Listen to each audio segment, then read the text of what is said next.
and the leader of the opposition, Mr. Mark Golding, and to his immediate right, the legal advisor of the party, Member of Parliament from Western St. Andrew, Anthony Hilton. Today, we're going to be having a discussion with you, the members of the media and the wider public, in relation to some happenings around the outcome of the general elections that were held just over a week ago. Some may be wondering why it took us so long to speak, but we have the opinion that you have to have the discomfort of thought before you have the comfort of opinion. In other words, you should first seek to understand before seeking to be understood. And so we took the time so we could examine the information that is out there. We could meet with the officer core of the party, which we did yesterday, and to meet with the candidates. And we also had that meeting as well yesterday. We will undergo a process of review that will start from the constituency level, getting a report from the individual constituencies. We will also get a report from the regions based on how our party is structured. And of course, there will also be a national appraisal committee that will look at the election results, what we did right, what we did wrong, what we need to improve on, and the process to implement any change. Now I'm going to ask the leader of the party to give a more general overview of the elections and the way forward. So, Thank you, Dr. Campbell. Ladies and gentlemen, members of the media, good morning. I wish to thank all who supported our election campaign, all of our 63 candidates and their campaign teams, our party workers, our supporters who came out and voted for our candidates, our bloggers, our donors and contributors, our election day workers, our police, military. We increased our vote nationally in this election by over 97,000 Jamaicans. And we doubled the number of seats that we hold in Parliament from 14 to 28. Our team in Parliament is strong, and we will be a formidable force in the Parliament of the land to hold the government to account and to defend the rights and interests of the Jamaican people. I am happy to announce that all our MPs elect, except for one who is traveling abroad, have signed a letter to the Governor General confirming their support for me to be appointed leader of the opposition. Since the election, our party has been active. A meeting of the officers of the party was held yesterday to discuss the way forward and internal issues that we need to chart a time frame for related to things like our various internal conferences, annual conference, and so on. This was followed by another gathering of our candidates and the national campaign team to thank everyone for their efforts and to have initial dialogue around the conduct of the elections in each constituency. Written reports from each constituency team will be required and further evaluations are to follow. And the General Secretary mentioned an appraisal committee which will be constituted to do an overall in-depth assessment of what took place. And our executive committee of the party will recommence its meetings on Monday coming. I now want to address the widespread concerns that have been expressed in the public domain about the conduct of the general election last week, Wednesday, the 3rd of September, 2025. As a responsible political movement that is committed to nation building and national development, it was important that we should await having reliable information before speaking to these issues, rather than proceeding on raw emotion and hearsay. Having waited for the final count to establish the official results in each constituency, including ascertaining the number of spoiled or rejected ballots and how these were apportioned between the two parties, the advice that we have received from our lawyers who attended the final counts is that a magisterial recount is unlikely to change the outcome in any of the seats. In the case of West Central St. Andrew, however, the nature of the irregularities which took place there is being carefully scrutinized in anticipation of a case being brought to the constituted authority for appropriate relief. I won't be able to answer more questions on that today. That matter is with our lawyers. While we don't have sufficient evidence to mount a legal challenge against the outcome of the elections, we are nonetheless deeply concerned at the extensive and I would say vulgar use of state resources to impact the outcome of the election over the campaign period. Specifically, the massive political advertising paid for by ministries, departments, and agencies of government during and up to election day at the cost of taxpayers to benefit the incumbent JLP administration is problematic. And we are going to have to, as a nation, look at the way in which public resources are used in support of political achievements in the election period. We're also concerned about the unprecedented scale of distribution of benefits, black tanks, fertilizer, building materials, cash, by both the state and the Jamaica Labour Party. And in some cases, it's very different to distinguish one from the other. And we have received numerous reports of widespread suppression of PNP votes across marginal constituencies, with reports of very large sums of money being paid. And this strategy was enhanced by the timing of the elections and related giveaways in the back to school week, when parents in low income families in particular are most vulnerable and could be financially induced to prioritize loyalty to their families and their children over party loyalties. A second concern we have is in relation to some aspects of the operations as conducted by the Electoral Office of Jamaica.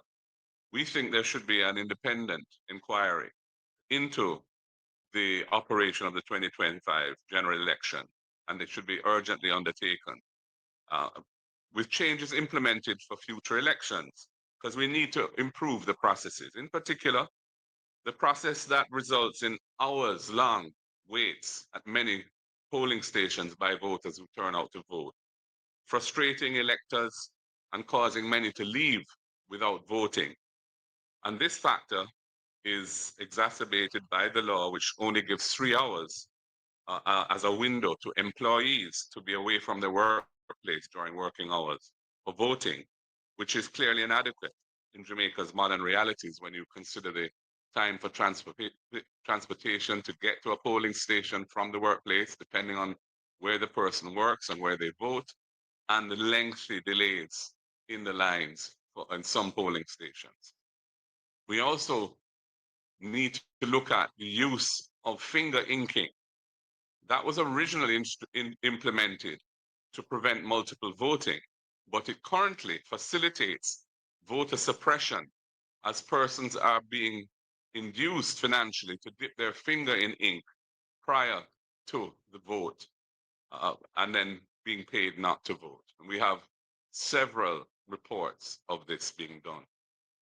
We're also concerned about the black book, and we believe that the polling that is used in polling stations, it must be made available during the polling process for viewing by indoor agents and not left entirely to the presiding officer to identify voters who present themselves without IDs.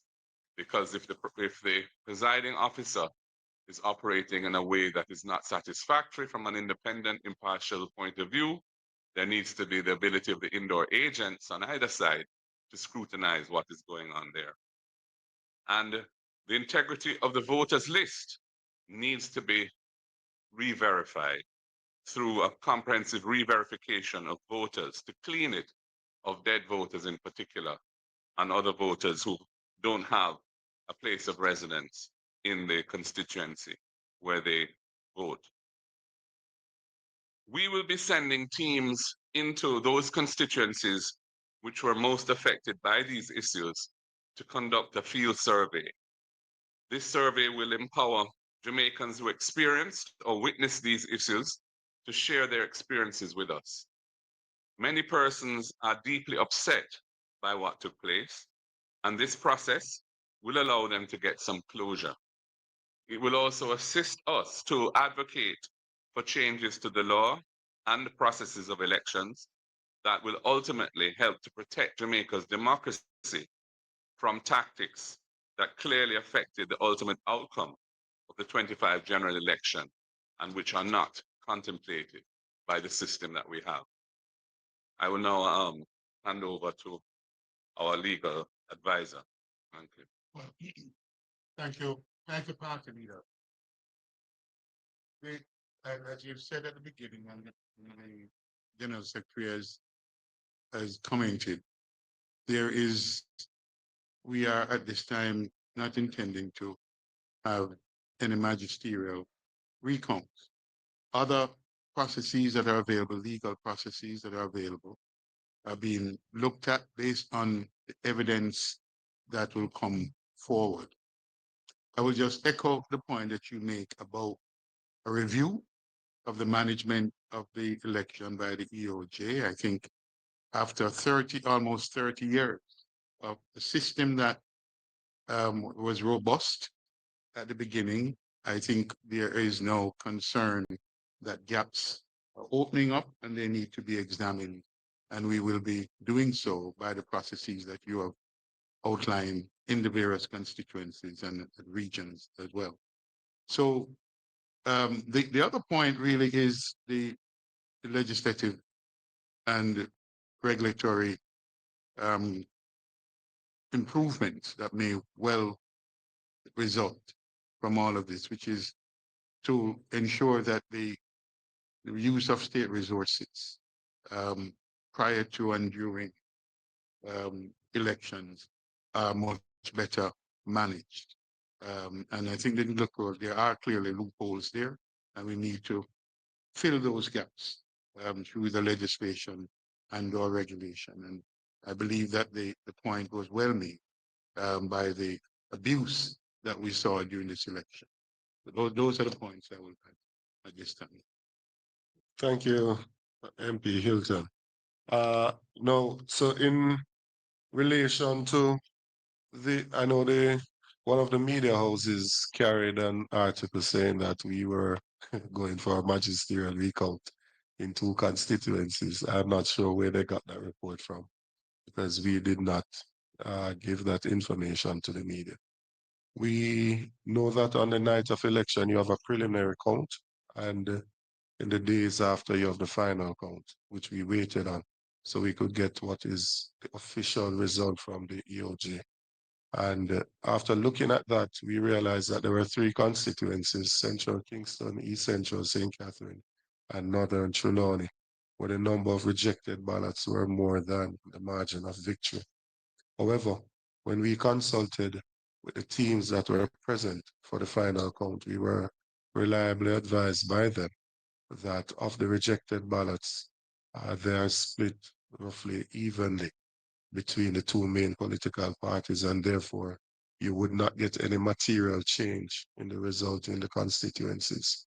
And as a result of that, we took a decision not to pursue any magisterial recount. So that is the official position of the People's National Party. We do have some other concerns of acts of intimidation, aggression, and vandalism that would have taken place since the elections have been concluded. And specifically in South St. James, in the Anchovy Division, persons have been making threats about removing the water pumps. And I think they even made reference to using dynamites and other things like that to destroy the infrastructure.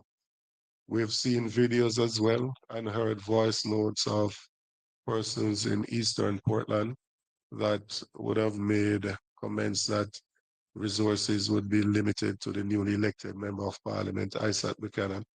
We have seen as well in Southeast St. Mary, where there's been vandalism of a community center and the removal of certain infrastructure in that area. And probably the most concerning of them all is in South Trelawney, where a team from the Labour Party, led by persons in leadership, went to the house, the accommodation of our candidate, Paul Patmore, to threaten him.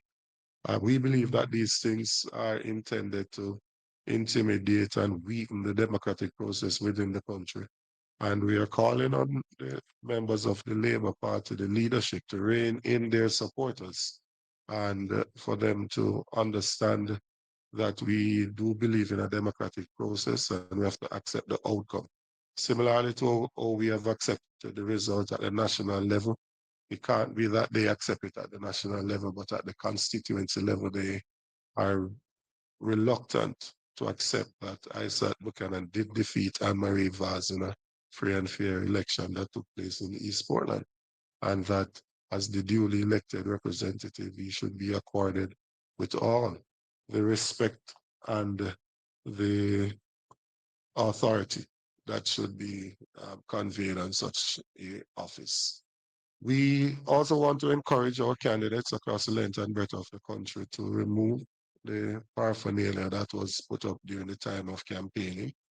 And some of our candidates will not have much to do because their opponents already removed them before the elections. But for those that still have up some material, we're going to ask them, use this opportunity to ask them to remove those paraphernalia from the different constituencies. And I know that the municipal corporations will be playing a role in ensuring that we can return to normalcy. The matter surrounding West Central St. Andrew is a matter, as was said by the leader of the party, that the legal team that has been engaged by our candidate is putting together their documents, and for further information on that, they will speak at a later date. And so we'll leave it at that, and I will now open the floor to get any questions that may exist. Who's monitoring this? Is it nationwide or regional? What is the appropriate name?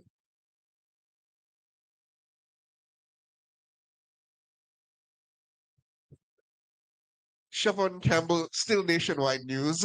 My question is to Mr. Golding. Based on the concerns raised, are you casting doubt on the legitimacy of the outcome of the 2025 general elections? And are you concerned that such doubts would raise speculation of Jamaican people and cast a shadow on Jamaica's electoral process? I'm concerned about the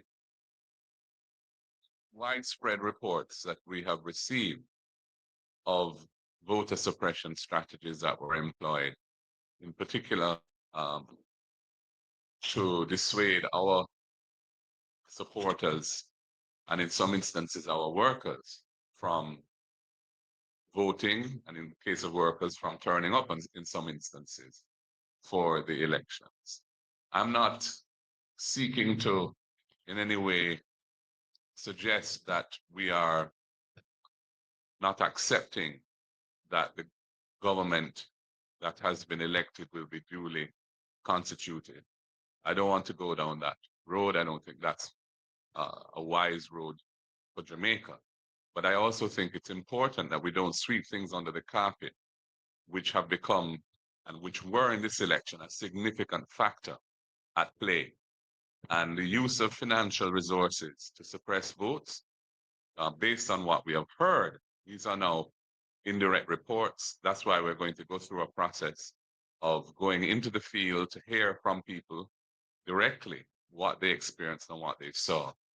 But based on the reports that we've received, this is a matter which really needs to be confronted by Jamaica's democracy. and certainly by our party going forward as to how we can try to respond to these types of tactics, which have become a central part of how our opponent operates in trying to secure power for themselves. Let me just comment a little more on what the party just said, which is that in Guyana, recently there was a general election in Ghana on September 1. I think we're all aware of that. Coming out of that election, the EU delegation, the European Union delegation, has issued a report. And when I read the report, a lot of what they commented on and expressed concern about were actually at play, certainly complained of widely in the Jamaican situation.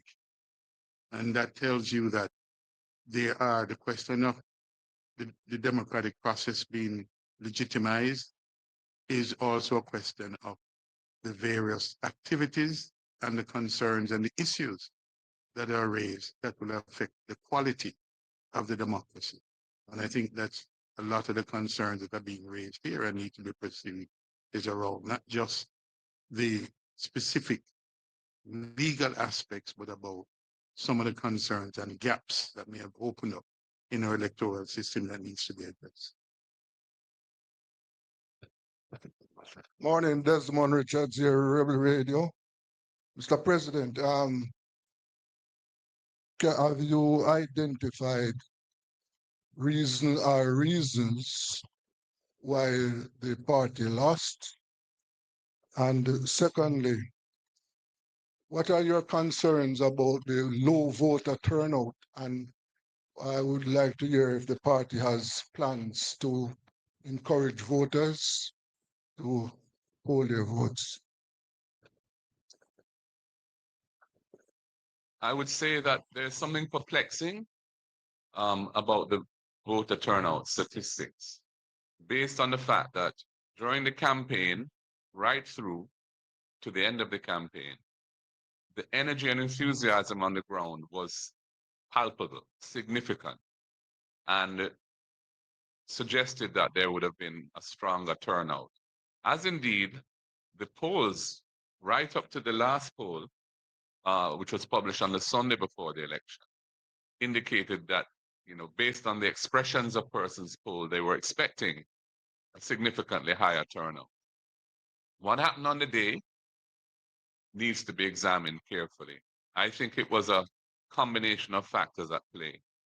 I think that there were persons who didn't vote because the lines were long and slow, often in the hot sun, sometimes in the rain, and they got fed up and left.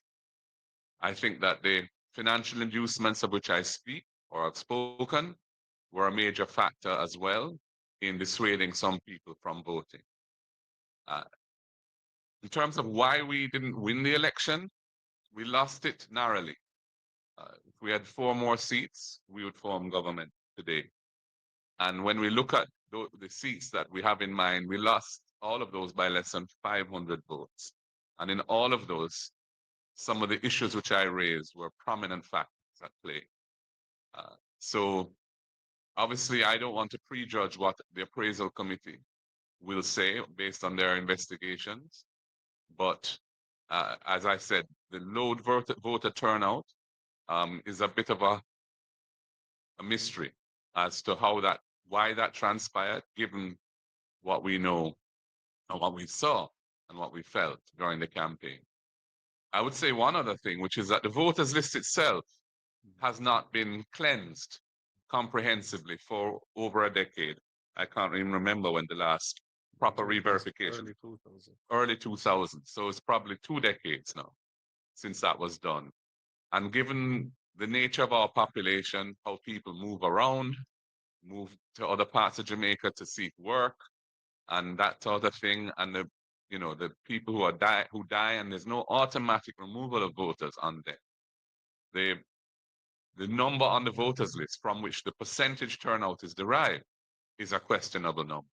And so the voter turnout statistic itself is necessarily understated. The degree of understatement is what we don't know.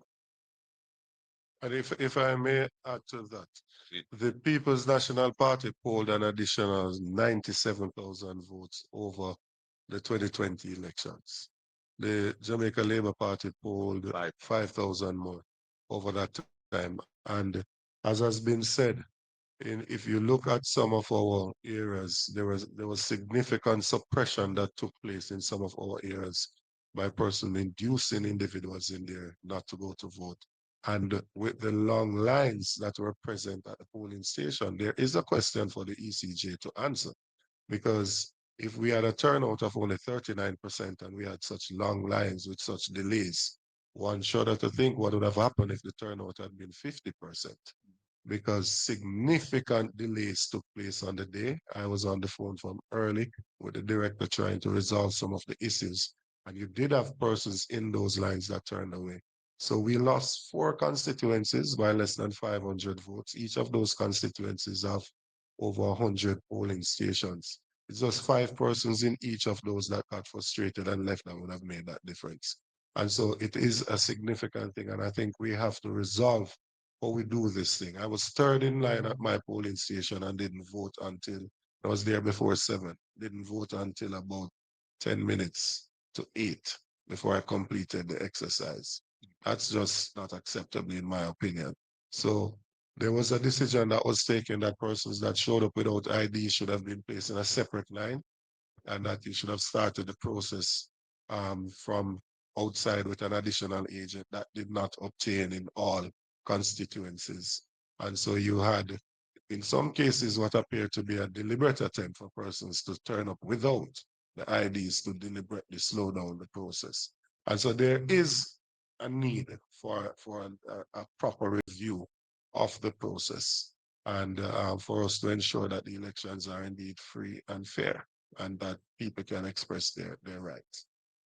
And I'll just add that if you anticipated a larger turnout, which the poll suggested we may have had, then the planning, it seems to me, was inadequate. The planning by the EOJ must have been inadequate, because in the event, only 39% or so turned up, and we had such Well, voted, not turned up. well, voted, Yeah. actually voted, and we had such problems. So, and low turnout, vote turnout. So I think the planning has to be questioned, and perhaps an audit is appropriate at this time as well. Team or at CVM TV. We've seen at rallies there are crowds and a lot of support. Even with the big gains, how do you plan to keep the base energized after the back-to-back defeats, Mr. President, PNP President?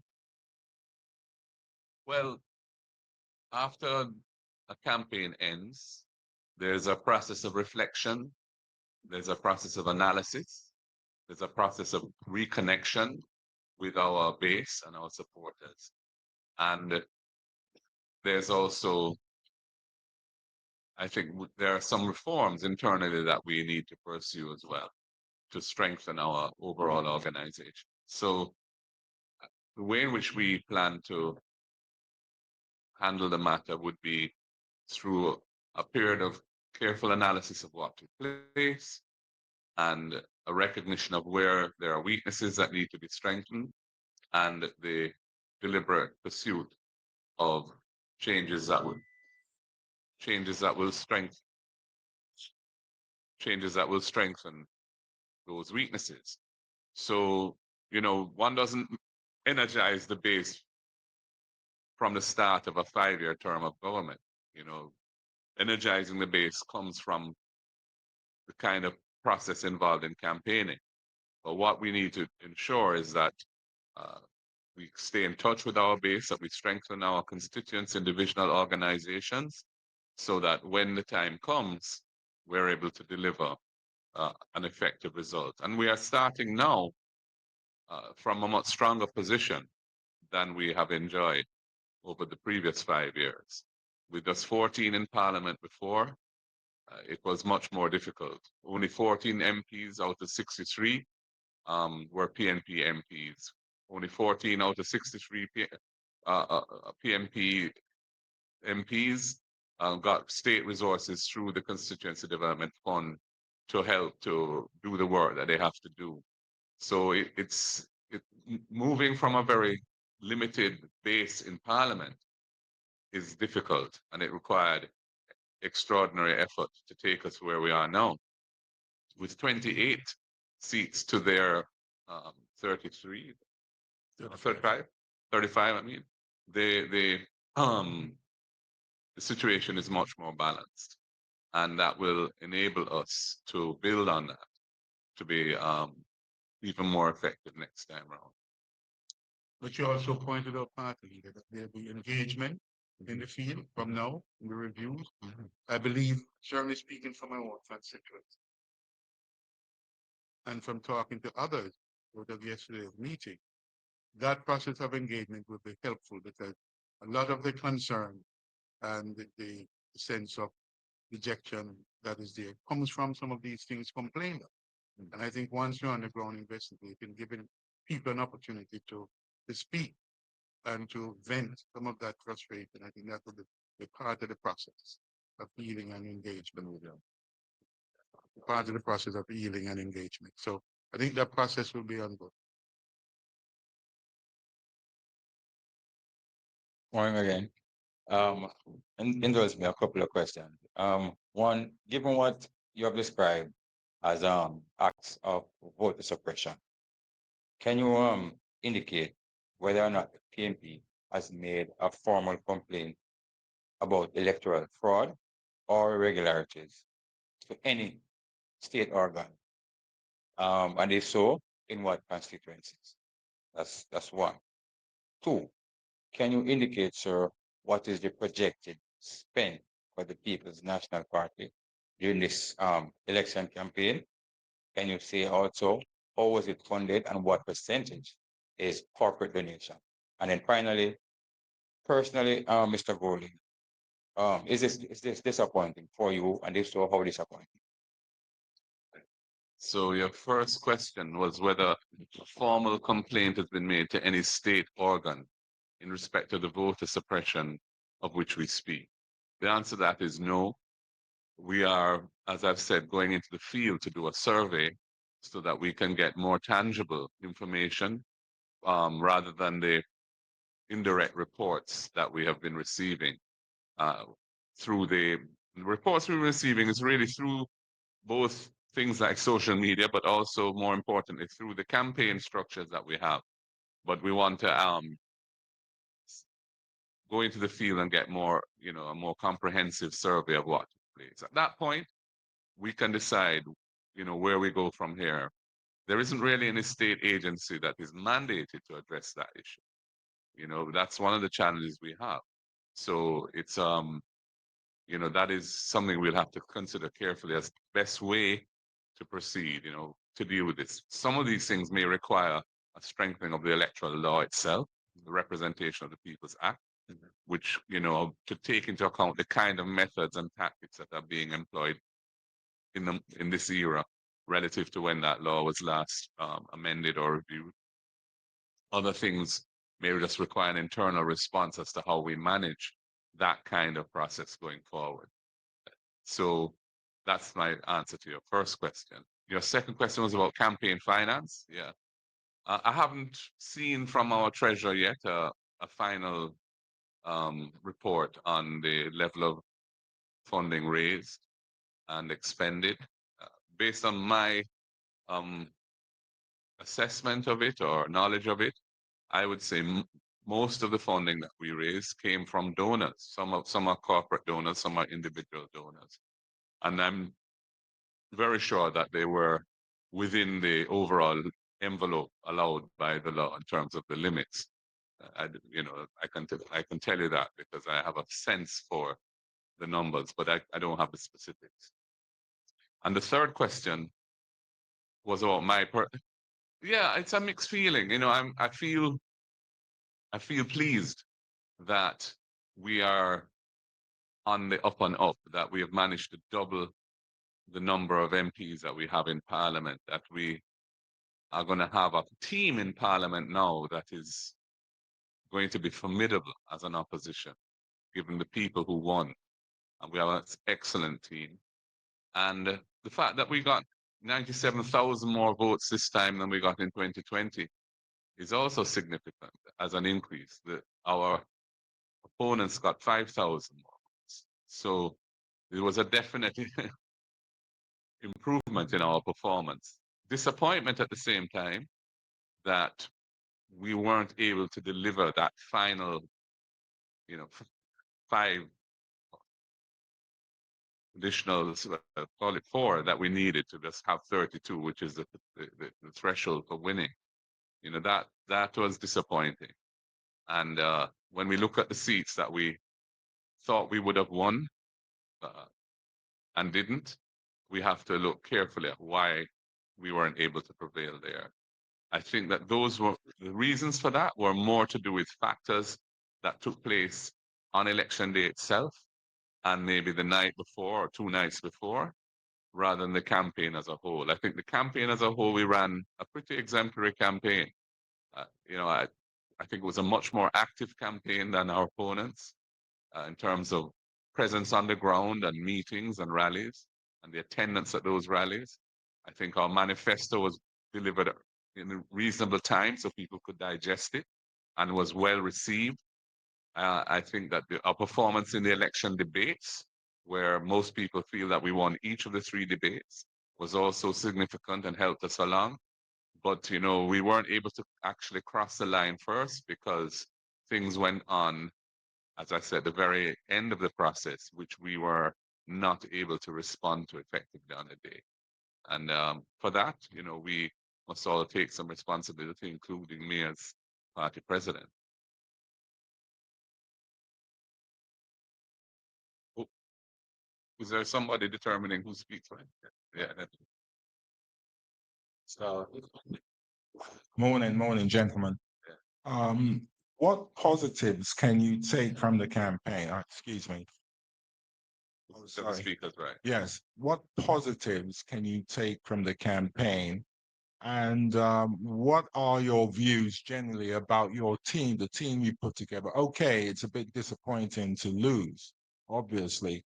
But when you reflect back, um, to say 5 years ago, from where you came from there to where you are now, what positives? And secondly, what plans do you have to bolster your treasury? You're definitely a political force in this country again, and maybe perhaps the treasury angle of it will get you over the line, maybe possibly next time. But you have to have an effective treasury if you're fighting a campaign in the 21st century. So what do you see going forward? How do you entice, say, the business community, other people to bolster that treasury campaign?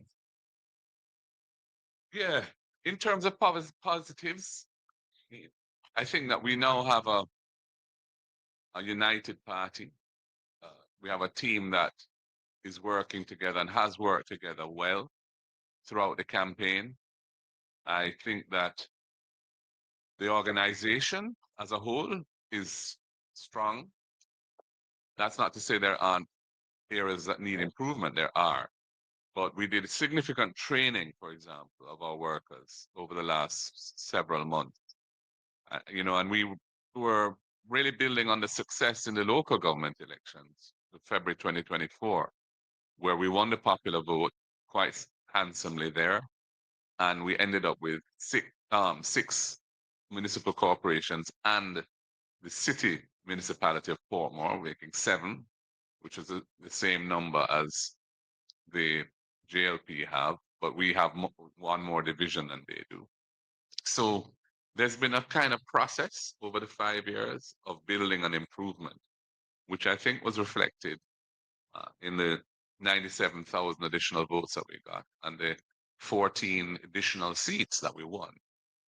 Now, going forward, you mentioned the Treasury. I mean, we got, I would say, good support from the donor base that we have, corporate and individual. We were able to finance our program. We didn't have the sort of additional resources for deploying in the field to do the sort of things that we were up against, you know, and that was never part of our budget anyway. We weren't seeking to do that. That's not a strategy that we employ.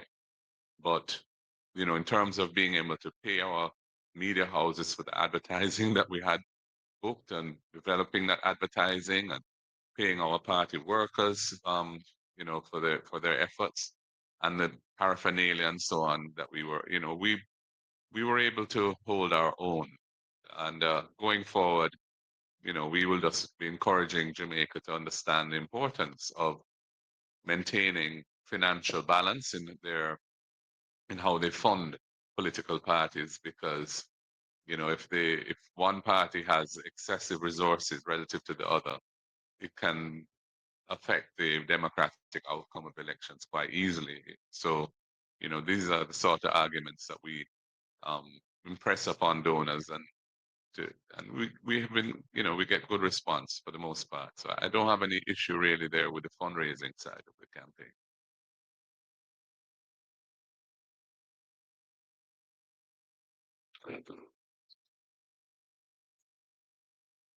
Yes. Good. All right. Greetings to all at the press table. President MG, this one is for you, sir. Who is this? I am Baba Tunde's Stargate Communications. Before I get into my questions, I would just like to start on a positive by saying there are some things that you initiated that changed the experience for the Rastafari community, when especially from with the ganja experience and all. Only more than if you do, you know. But we must acknowledge when positive moves made. We acknowledge that. So that's how we kick off the party. So the first question. Seeing all of what we see now, maybe some 8-9 days after the election, was the People's National Party fully prepared? I have two more. I can know if I have a pause and answer, I go with the other two and then. Yeah, I mean, the fact that we didn't ultimately win the election suggests that there are areas where our preparation could have been stronger. You know, I think that what we have come to realize going through this experience is that some of the tactics that we have to manage are not normal orthodox in the book tactics, but are things that are being deployed quite effectively by our opponent, which we haven't yet, I think, mastered a methodology of responding to. So I think I would say what would you regard as the orthodox way in which campaigns are conducted and way political organization is done, we were ready. But in terms of in specific seats, which though those tactics were being deployed, our response to them was inadequate. All right. So in your preparation going forward, it's a little bit of small advice that you don't have to pay for. Art of war must be studied. Next question for you now, President MG. The positive way forward, and there are aspects of your manifesto that are tangible and excellent. What plans are in place to not wait till 2030, but to one, empower the people and implement where it can. Much appreciated for listening. You got those? Yeah, I mean, in response, I think that I need to actually say something about that. Our manifesto was our series of policy proposals and programs that we had intended to roll out during the first five-year term that we were in government. Those things require being in government to be rolled out. An opposition party gets no state resources to implement plans and programs. We get a modest stipend as MPs to run a constituency office, and that's it. And then there's a CDF, which is a modest sum, which hasn't been adjusted for inflation for many years now, of 20 million a year, out of which 1.5 million pays an administrator. So it's 8.5 million to be spent in a constituency with residents typically exceeding 40,000 people. So, I don't want to pretend that the opposition will be in a position to roll out things like the First in Family Scholarship or build 50,000 housing units at an affordable price for people, or to implement rent to own to enable persons who are currently excluded from the mortgage market to become owners of their own home, or indeed a disability fund to help persons with disabilities with $1 billion in it, and those sort of things. Those are things we want to do with reform government. What we will be able to do is individual MPs who have won will be able to pursue their own particular set of policies that they had brought to the people. Some of them will take time. It won't happen overnight. Resources are always an issue. And to the extent they're able to garner additional support through creative methods of fundraising and using the goodwill of people who might want to support those initiatives, that will determine how quickly they can do what they want to do. But it's going to be more on a constituency and MP level that you'll see things happening rather than nationally, because an opposition party is not able to, or indeed expected to, implement national policies. That's for the government of the day.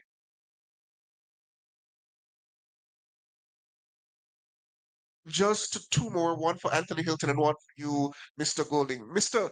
Hilton, you put forward the suggestion comparing Jamaica's electoral process to that of Guyana, which has a history now of concerns about the process. Whereas here in Jamaica, we had the OAS, CARICOM, as well as CAFE, all suggesting that the elections were free of harassment, free of intimidation, or any other irregularities. So far as going as to commending us in terms of our conduct here and to put forward Jamaica as a model that the Caribbean can follow. Isn't that a bit out of sorts in terms of that assessment by you in terms of irregularities? And to you, Mr. Golding, your predecessors have all offered their resignations to the wider party following an election loss. Will you not do the same, or will you simply take up your post as opposition leader going into the parliament? Let me. Well, you want to go first? No, I'll go, And sir. let me say, I think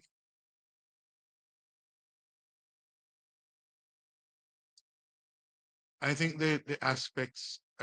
No, I don't think what you characterize as overstatement, notwithstanding anything that has been said by CAFE or any other organization that participated.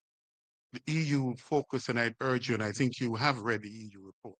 And if you have, then you'll see that they commented on some other aspects of it, much of which we saw in full force here in Jamaica. The issue that we believe needs to be addressed as an urgent matter is the whole issue of the advertising and promotion before and during the campaign with we believe excessive state resources. And that aspect of it and others were specifically commented on. So my advice is that whatever the specific limitations or the concerns that the OAS or other monitoring group didn't address, the EU's report, I believe, was much broad-based and some of it very relevant to Jamaica. If I may add something to that before the leader answers the next question. I think we've been very responsible as a party. I think we've been very responsible. Nationwide carried a story that CAFE said that 21% of the persons at the polling station at 5 o'clock were not allowed to vote. We could easily have created a stir with that to suggest that those persons would have voted for us and it would have changed the outcome of the elections. We didn't. We waited for good information, right? For additional information. And we have seen where over the last 2 days, the ECG has refuted what was carried as to what CAFE had said. And then since that, CAFE today in the paper is clarifying that that did not actually take place. So I believe the comment that was made as well was not necessarily comparing the electoral system in the two countries, but about the report that came out of the election. So I don't know how you got to the point of saying he was comparing the two electoral systems. He was speaking to the report that came out and said that there are similarities that we have seen the same thing here. Cafe, CARICOM, and other OAS, other persons that came here would not have been out in the field to see that $100,000 was offered to an indoor agent not to work, or offered to a cluster manager to give me the canvas of this party. They would not have seen that. They would not have seen what took place in the field. They would have been at the polling station, right? They would not have seen the night before that somebody was offered money to dip their finger in ink and therefore can't show up to the polling station. They would not have seen where we saw some persons, MPs, trying to separate people into lines as to who we are going to vote for, totally inappropriate, right? From a high-ranking member of the Jamaica Labour Party. So the issues that we are bringing forward here are things that we have contemplated on, we've heard about, and not just anecdotal things, but things that we can say, these based on the reports that we've gotten, and there's additional work to do, but there is sufficient evidence to speak to it at this point to suggest that there was indeed an attempt to suppress the votes. Remember that we did run a campaign, where the last credible poll that came out before the election had us ahead by 3 percentage points, right? Not like the one from Nationwide that said we're 13 points behind. That was totally fraudulent, right? And if you look at the outcome of the elections, it was within 1%, as in the popular vote. So it was within that margin of error. And that is after all the suppression that took place by the Labour Party and the delayed voting by the ECJ that caused persons to leave the polling station and not being able to participate. In relation to, well, first of all, I'm not aware of any historic precedent of which you speak. There have been instances where party leaders have offered their resignation. There have been instances where they haven't, to my knowledge. I serve at the pleasure of the party, and I'm happy to continue to serve in the capacity as leader for as long as the party wants me to. And thus far, all of the MPs who have been elected, all 28, other than one who's overseas traveling, have signed a letter confirming that they have confidence in me and want me to be the leader of the opposition. Right. And that's where it is right now. If I may add again, if I may just add something to that. I want for us not to mislead the public with some of the statements. There are some things that are being said in the public space that are just not true. Andrew Holness was defeated by Portia Simpson Miller in 2011. It seems persons have forgotten that. He did not resign, nor did he offer any resignation. He stayed there. He did not even make public the appraisal committee report that was done, right? 10 of the 21 MPs signed a no confidence in him. He's the one that saved himself with his casting vote. I also hear persons saying that it's historic, unprecedented, this third term. When they say one complain about the PNP being in office for 18 years, the PNP has won 4 consecutive elections in Jamaica. So what is historic? It's historic for the JLP that they have won 3 elections. It's not historic for Jamaica. PJ Patterson won in 93, 97, and 2002. Why do we continue to mislead the public in this vulgar manner? Mark, I just heard what you said. It's one thing to be endorsed by the party and have the party's confidence, but do you yourself, do you want to lead the party? And then secondly, I'd like to follow up and saying, you don't really want to, as a party, enter another period of fractiousness, internecine warfare that splinters the party. I think you've been an MP since 2007. 2017. 2017, beg your pardon. You brought the party back. It seems united. You fell short. You've doubled your seats. I mean, that I think will go down in history. But do you want to lead the charge? It's all very well being endorsed. You seem to have a good support team around you, but in your heart of hearts, do you want to lead the charge going forward?